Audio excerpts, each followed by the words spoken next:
What's up, everybody? Welcome back to the channel. If you're new, we cover wrestling content from WWE to AEW to TNA, and we might potentially throw in Ring of Honor.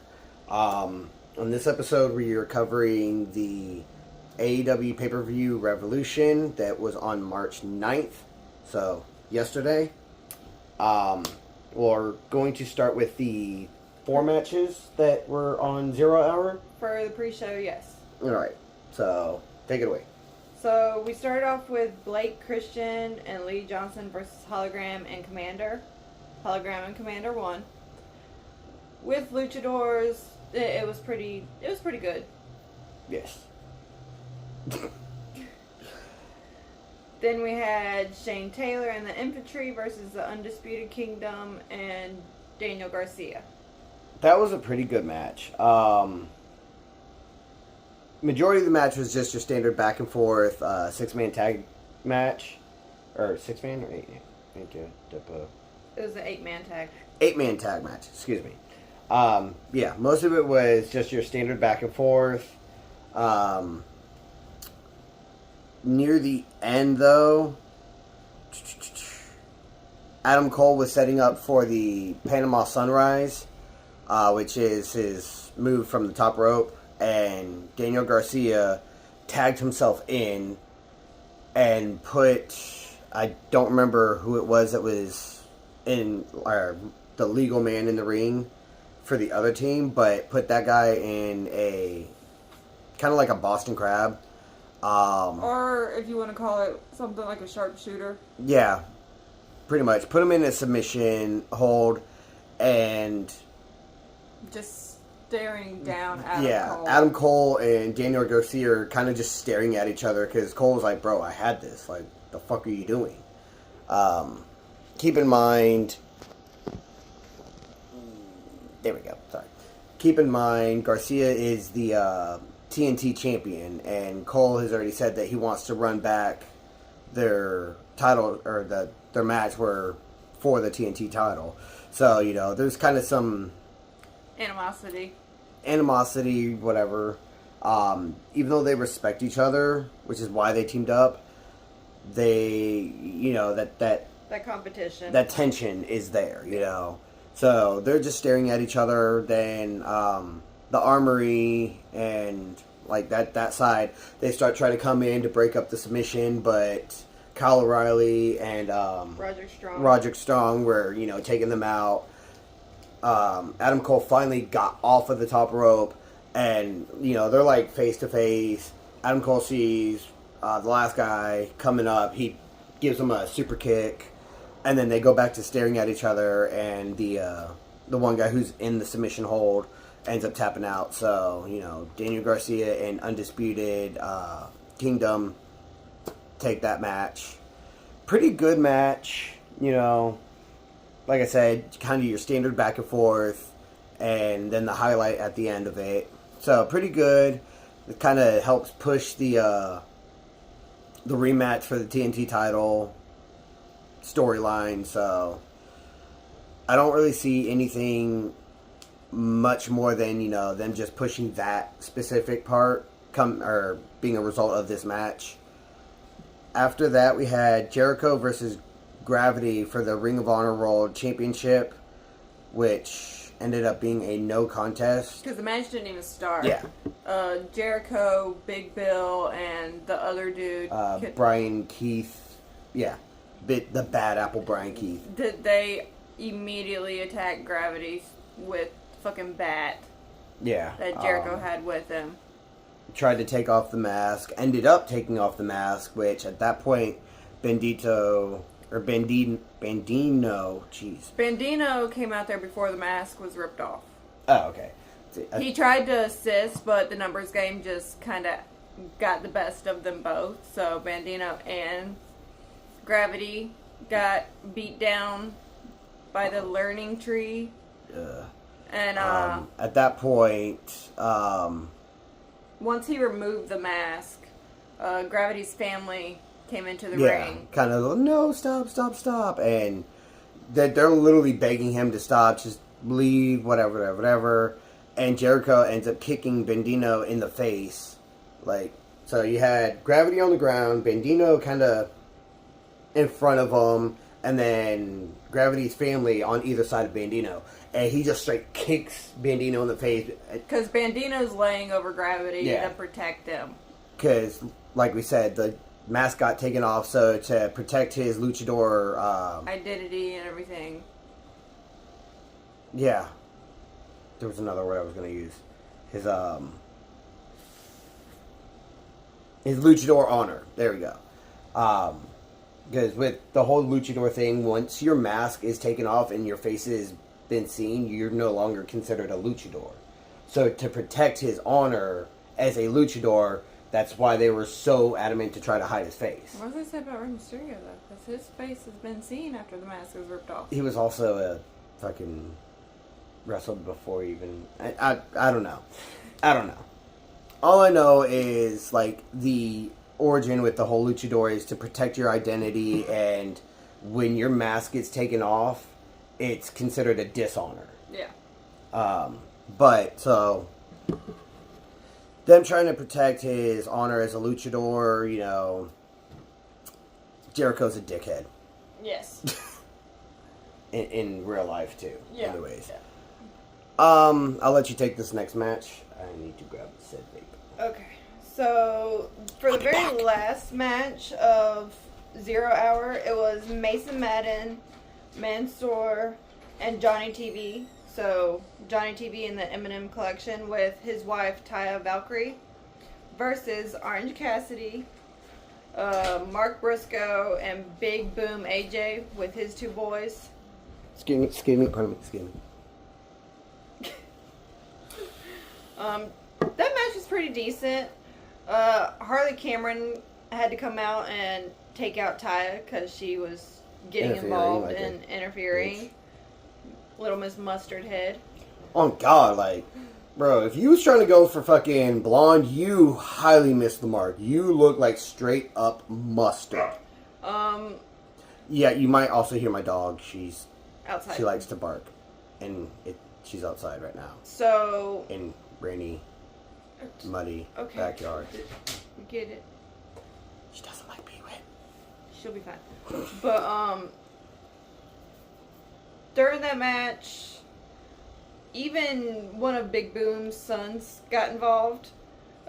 Mason had AJ backed into one of the corners and was pounding on him, and Justice comes in while the ref is distracted. Oh yeah, Big Justice. And does a power bomb on Mason That was funny. to get him out of the corner and everything.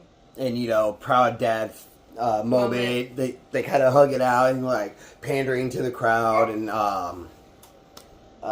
Mason gets back up afterwards, takes out Big Boom, and then waits for his son to realize, because he's over... He's still pandering to the crowd. Celebrating. Yeah. He turns around, Mason tries to do Literally something. grabs him. And He's like- Orange Cassidy and Mark Briscoe come back in to make the save. Yeah. Because he's just a child. Don't put your hands on a kid. Kid's probably like 13. Still. Oh, I'm just saying, like, Teenage- bro, he's who is still a you kid. being a, like, 6 foot tall, grown ass man grabbing a fucking, like, teenager? Right? Bro, what is wrong with you? But Orange Cassidy, Mark Briscoe, and AJ get the win. Pretty good match. So that ended out 0 Hour. And Yes. then AEW Revolution started. Yeah, the actual main card started. So, with that, the first match was MJF versus, Hangman Adam Page, which knew that was going to be a good match, despite it just being your standard one-on-one, no special stipulation to the match. So, MJF and Hangman, you know, they're back and forth. What I actually thought was interesting is when MJF came out, he had the Dynamite Diamond ring on and gave it to the ref.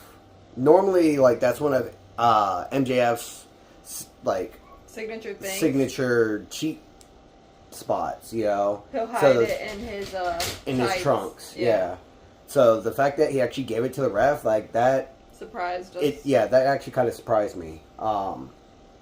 but good overall match. The ending of the match, pretty much, MJF was in the corner, and the ref was kind of in his face, like, blah, blah, blah, blah, blah.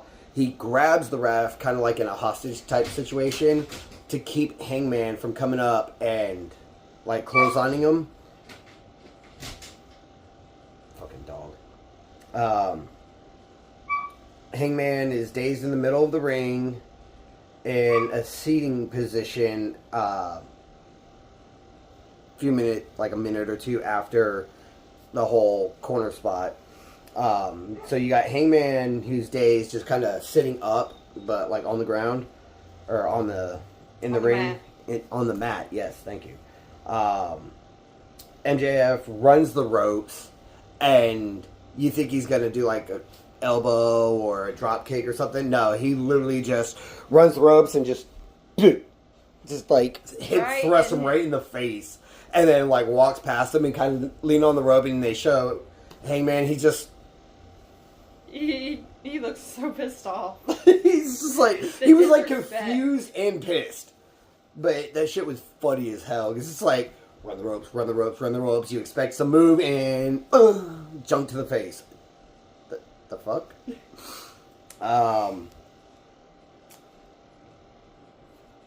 Another minute or so later, Hangman does a backflip off the top rope onto MJF outside the ring. Great spot. Pretty much, it's like the moonsault. Yeah. Right? Yeah. You made a mention MJF's ring awareness last night. Even though he was dazed and kind of confused, he still knew where he was and knew to get out of the ring, out of the way. Yeah, there was a few spots where MJF, like, most people, when they're dazed, you know, they end up getting hit with a move.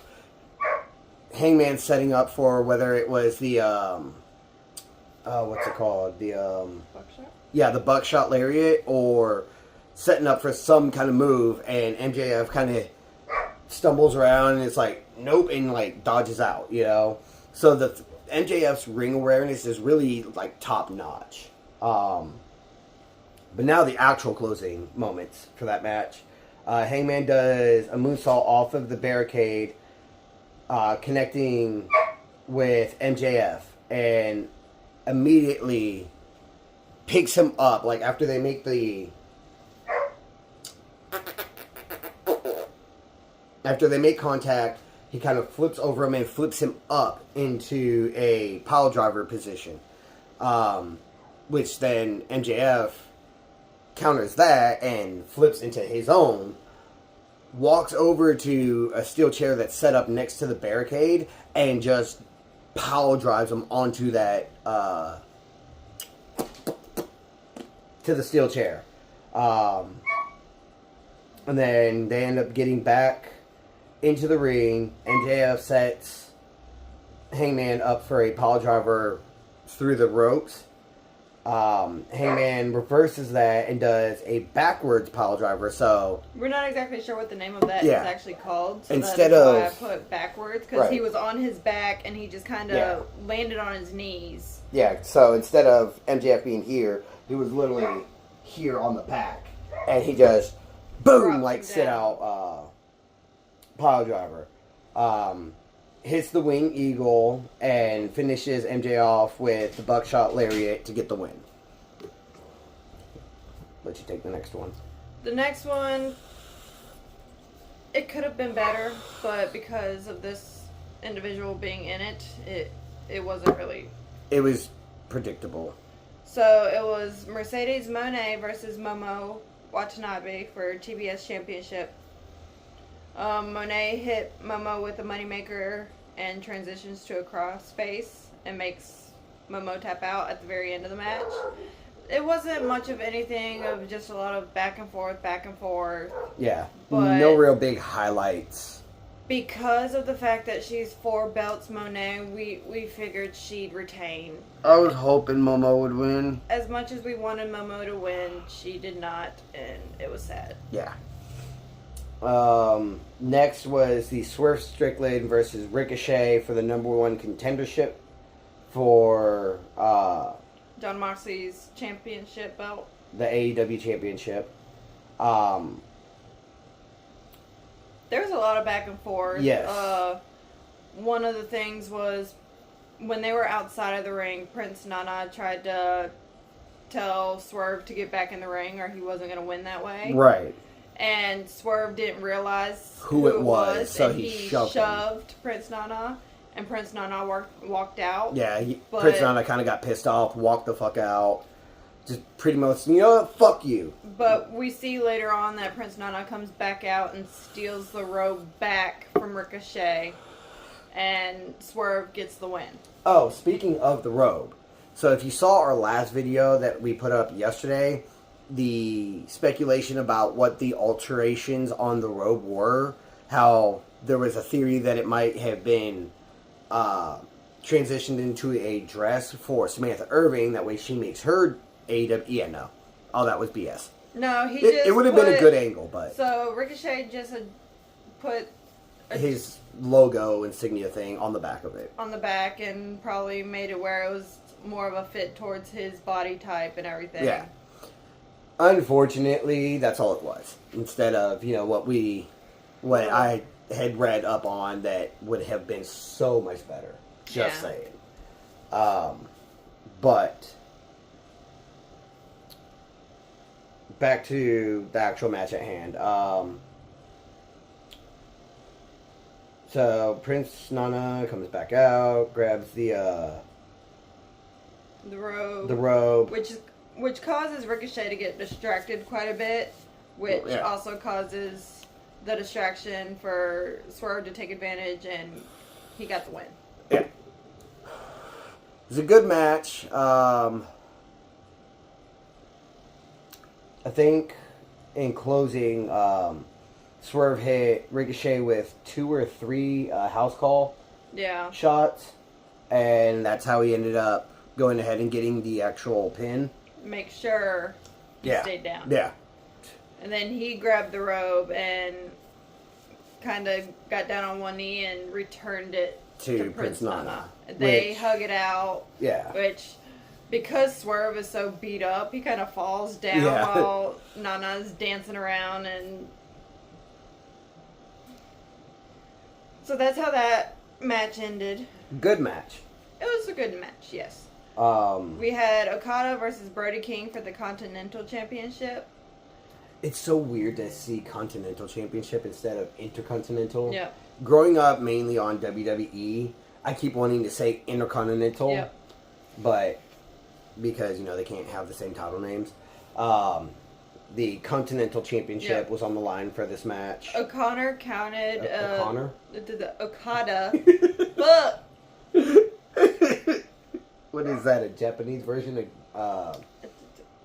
I don't know. Okada countered Brody King trying to do a running cannonball and hit the Rainmaker and got the pin. Yes. Unfortunately, Okada Okada won retained. it, so whatever.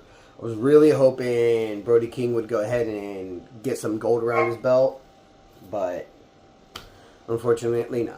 And we knew, so the next match, we knew automatically who'd win. It was the Hurt Syndicate versus the Outrunners. Yeah. And the Hurt Syndicate retained. Don't get me wrong, there was a lot of good moments Yes. in that match. We did not know that the Outrunners were actually going to... They've got more in-ring talent than I gave them credit for before. So it was more, so. instead of it being more of a one-sided match, both teams did really well. Yes. And just... I fully expected it to be Hurt Syndicate on top the whole match. Just straight beatdown. But no, they actually went back and forth with it. And, while yes, the Outrunners didn't come out with the W and the gold, they can't be mad at their attempt. They did pretty good, so Yeah. props to you guys. We had Mariah May versus Timeless Toni Storm for the AEW Women's Championship. That match was gory and bloody. Oh, that but was... It was lovely. It was beautiful. And then I made a joke about at the very end, once Tony retained, they just cuddled for a little bit. Yeah. At the top of the ramp. Because the match ended with Tony Storm putting Mariah May through a table on the stage. Yep, with a pile driver yeah. through the table. And then pinning. Gets the pin. And they just kind of lay there for a minute cuddling. Like, just straight up. She's checking her face. Both of them May's bloody face. Out. Tony's kind of more aware. But instead of just getting up and leaving, no, she cuddles. Because she even pulled herself closer to her face. It's just like... that was the end of their story. Okay. For now. Right, for now. I'm pretty sure it's going to run back at some point. At some point. We had Kenny Omega versus Takashita. Takashita. I pointed out. Take shit up. I pointed out when he came out, all I read was take shit A. Because the A was so far away from the T, so it said take shit A. So now that's all he sees. He never saw that before. No, but I pointed it out, and now he keeps dying. I just look at him like, Takashita. Like... But then I'm like, why is his his name says take shit, eh? I was like, wait, is he Canadian? You take shit, eh? Because the A was so far away from the T when they put his name on the screen. So, and we have a new champ. Kenny Omega won that match. Yes. It was a lot of Takashita during that match, but Kenny got the win. Bro. Shut up, bitch. But yes, good match. Congrats, Kenny. Thank God. You are finally a Grand Slam champ because that was the only belt eluding you. Now John Cena just needs to get his belt that eludes him. But they're going different directions. Fuck Cena. You want to take this one? Will Ospreay versus Kyle Fletcher in a steel cage match. That match, that was great. God. There was so many moments we could not just keep track of all of it. That was the match of the night. Absolutely. Like, congrats to Will Ospreay on his victory. His victory, yes, because he did win it. But that was so bloody and gory. Oh, that was beautiful. Like, and then Davis trying to get involved. Yeah, Mark Davis. Like, he come out there with a duffel bag, pulls out some lock cutters, cut the lock. I just see you. Sorry. Anyways, cut the lock so he could get into the cage. And there ended up being a barbed wire bat, tacks, steel chairs got involved. What else? Jesus. It was just... And Will Ospreay used that barbed wire from the bat to wrap around his elbow. Granted, he never really did anything with that. No, he couldn't because Fletcher kind of... He started being a bitch and then trying Fletcher to run out of the fucking the thing. fucking screwdriver from the top of the cage. cage. That and I knew there was whacked another him thing, in but the fucking head with it, which caused more blood to go on Ospreay. Bloody mess. But it was lovely. Great match. There was one spot where Kyle Fletcher tried to escape the steel cage, which, unlike WWE, where it can be won by pinfall, submission, or escape the cage, AEW, it's only pinfall or submission. So, Kyle Fletcher was trying to get away from Ospreay, runs up the cage, and Ospreay gives chase. They end up at the top of the cage. Ospreay went up there with the screwdriver in his mouth, basically stabbed him in the head, and then they set up and did a... Oh, God, what is that move called? Not sure, but they both ended up landing back on the mat from the top of the steel cage. Yes. They did move off the top rope, or off the top of the cage, and... Oh my God, it was such a good fucking match. There was too many moments to keep track of it all. Like in that. the final moment, you've got Ospreay in the corner setting up for his elbow move. Kyle Fletcher yelling, I hate you, you son of a bitch. Fuck you. Boom! And just straight gets elbowed. And then, Ospreay does his finisher. yes. Just, oh my god, it was peak performance. And this is not me speaking from a Will Ospreay fanboy. This is just... That match was the match of the night. Yeah, like, it was such a great match. Like, followed by the Tony Storm and Mariah May match. yeah, That, those to two me, were the top two matches of the and no, night. it has nothing to do with the fact that it was bloody. No. Not really. Those, okay, maybe a little the bit. The athletes were phenomenal in their matches. The blood just gave that extra oomph. Nice. But what surprised me was the fact that Will Ospreay was still able to get up and wobble his way back out. He had wobbly legs, but and after Kyle Fletcher's that, over here knocked out on the fucking mat still. considering Ospreay was busted open in like the first 2 minutes of the match. From the steel cage. Yeah, and was bleeding like profusely the whole time. The fact that this man was able to get up and yes, walk. on wobbly legs, still walk his ass on out of there. I would not be surprised if that would be his 49th 5-star match. And his intro, like, oh my yeah. god. I was so caught up in the match that I forgot his intro. He had there's his normal intro, but he also had a intro, which was like just some whole EDM dubstep fucking concert type shit. And all you hear My name is Will Ospreay, and I'm fucking can't remember what the hell. I am on another level. Yes, that. I'm on another level.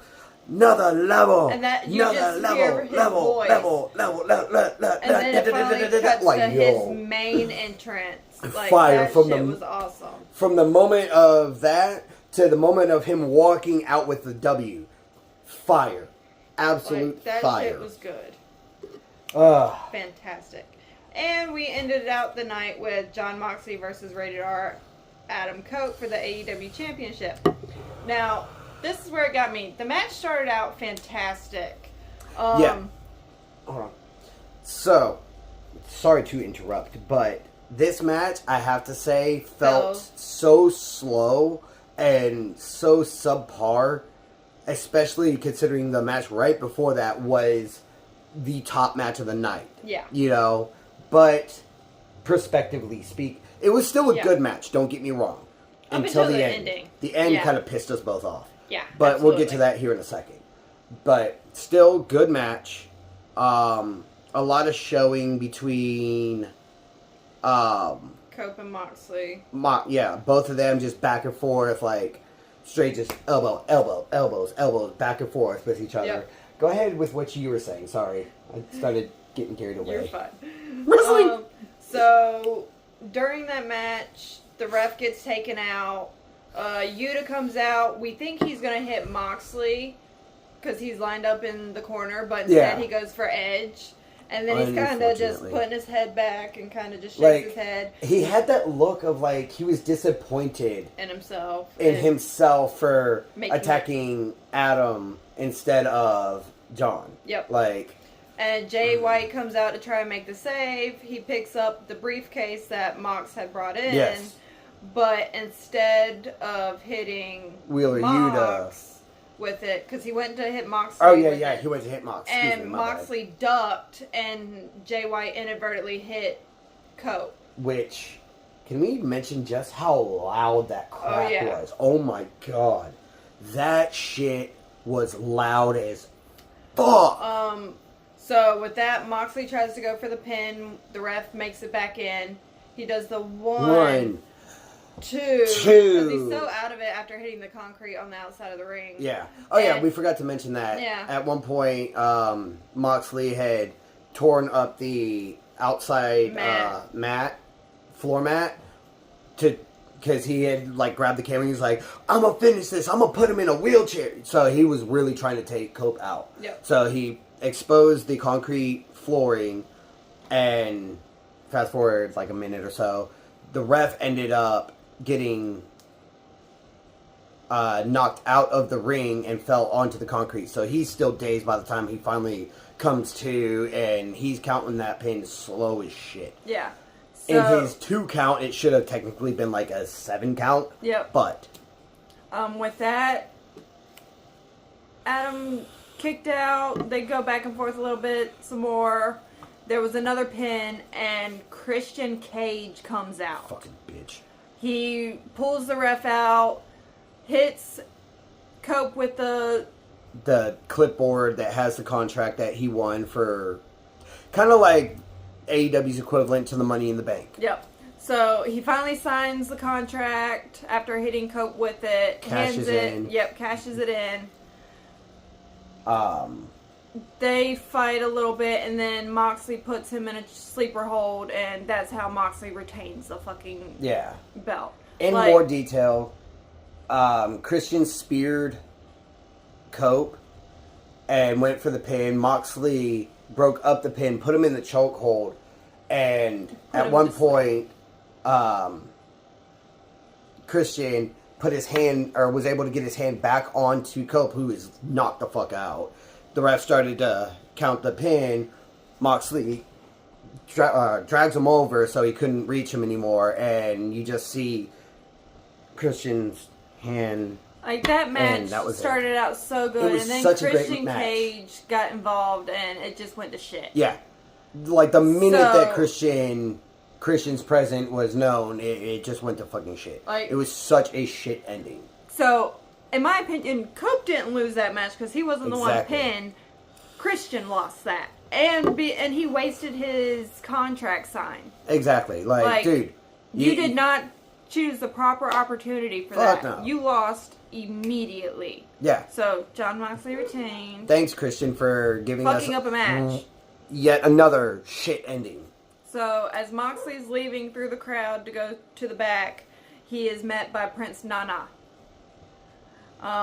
Which, again, Swerve won his match, so he's now number 1 contender. So, Prince Nana confronts Moxley. Moxley hands his briefcase to just some security guy. No, he sets it on a chair. There was a chair over there. There was a dude in that chair. Oh, I didn't see the dude in the chair. But, as he's doing that, security comes out to get between him and Nana to make sure Moxley didn't go after Nana. And then we just see the camera pan out. Kind of angle up a little bit. And I thought, okay, you still got Moxley in the picture, and then you've got the Revolution poster, like, above. So I'm like, okay, that's kind of a weird angle to just end the show. Oh, wait a minute. And then we just see Swerve on top of the barricade up above, and he jumps onto the security and Moxley. Yeah. To make it known he's coming for I'm coming for your bitch ass. So, ultimately, that spot, that very last spot, kind of made the pay-per-view end on a good note, I guess, considering the match itself ended on a shit note. Yeah. But, overall, great pay-per-view. Again, like we said, the Ospreay and Fletcher match, top match of the night, MVP of the night. Not to be confused with the guy MVP, who doesn't do anything but run his fucking mouth. Yeah, that was annoying during the tag match. We get it, MVP. You're kind of injured. You got a cane. You can't really do much right now, but be a manager. But dude, just hush. Shut the hell up. It's like I'd be telling my dog, shut the hell up, bitch. And then, honestly, I'd say a close second was the Mariah May and Toni Storm match. Because she did a pile driver, Mariah May did a pile driver to Toni on the steel steps, and that immediately just caused blood to start pouring from her head.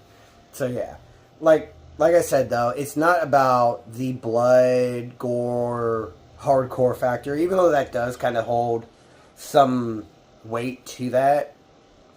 We're going to talk about what the fuck just popped up on your phone here in a second. Fuck. Can't distract me like that. I'm trying to be serious here. This is serious business.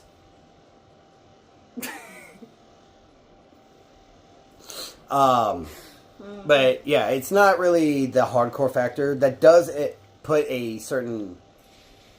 It does help the decision because personally, I love those hardcore kind of matches. But in doing this, I'm also looking at the athletic ability, how many botched moves there are, shit like that, and which we've noticed in AEW compared to WWE. There's not as many botched moves as in WWE, but there's certain people in WWE who don't know how to do moves right or pull their punches and they end up busting somebody's nose. Right. Not going to say any names. Yeah.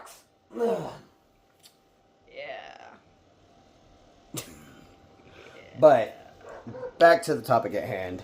Again. Great pay-per-view.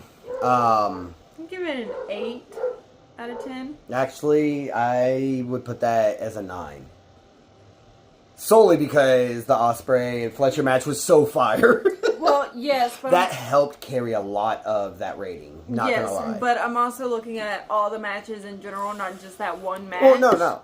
Because honestly, for that match in particular, that was a 10 out of fucking 10. That was a 10, and then the Mariah May was a 9, 9.5. Yes. Some matches, I want to say the match with the lowest rating was still probably like a 6 or a 7. Yeah. So, I mean, and that would have been overall, the Monet and Momo match. Yeah, which, actually, yeah. Because as much as I don't like Mercedes Monet, and I don't understand why the fuck she has 4 goddamn belts. She's doing her thing. I mean, it was still a good match. Yeah. It just wasn't. It didn't end the way I wanted it to. It wasn't the eye-popping, holy shit. Yeah, there was no holy shit moves. Yeah. But it was still a good match. So even when you consider that the weakest link in the card was still above halfway. Yeah.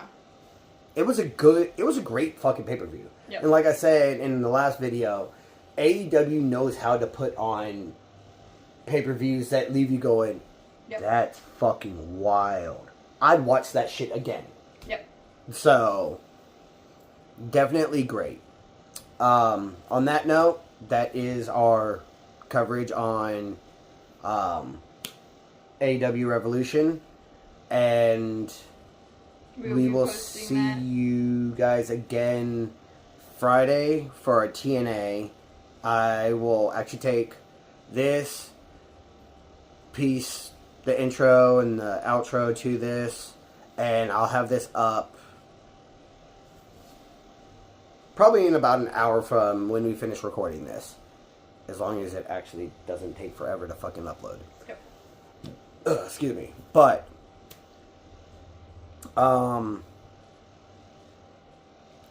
because it is Monday night, so there's Raw. When I get off when I get off from work tonight, we'll watch Raw and put our review on that for our Saturday upload. Raw tonight is CM Punk versus Seth in a steel cage. Oh yeah, no steel cage. The tornado tag match with Ray and Dragon Lee versus the New Day Sucks team. AJ Styles calls out Logan Paul, and then Grayson Waller versus the Yeet Master. Yeet Jey Uso. That is some of what's happening tonight on Raw.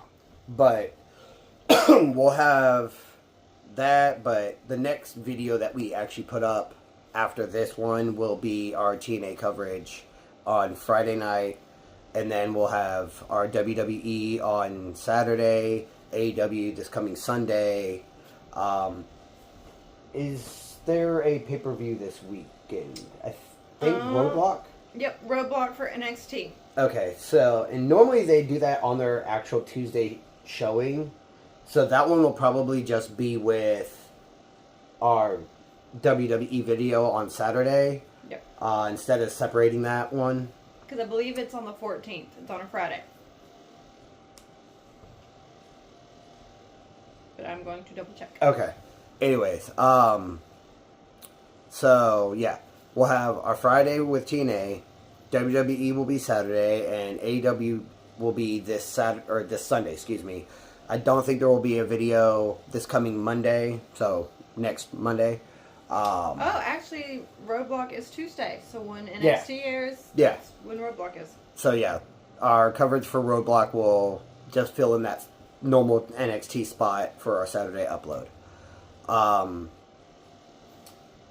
As always, like, comment, subscribe. Let us know what you guys, if you guys are enjoying this, what we should do a little different. You know, maybe not have a dog barking in the background. Fucker. I love my dog, but she is obnoxious as fuck sometimes. Anyways, what we could do different. I'll have our TikTok will be put into the end of the video as well, and also the link down below. Go check that out. I actually need to get on doing some uploads to our TikTok because we still only have our one video. But go like that up. Follow that. Hit the notification bell here so you know when we're uploading to here on YouTube and to our TikTok page as well. On that note, anything else you want to say? Nope, we will see y'all later. Alright. Love y'all. Bye.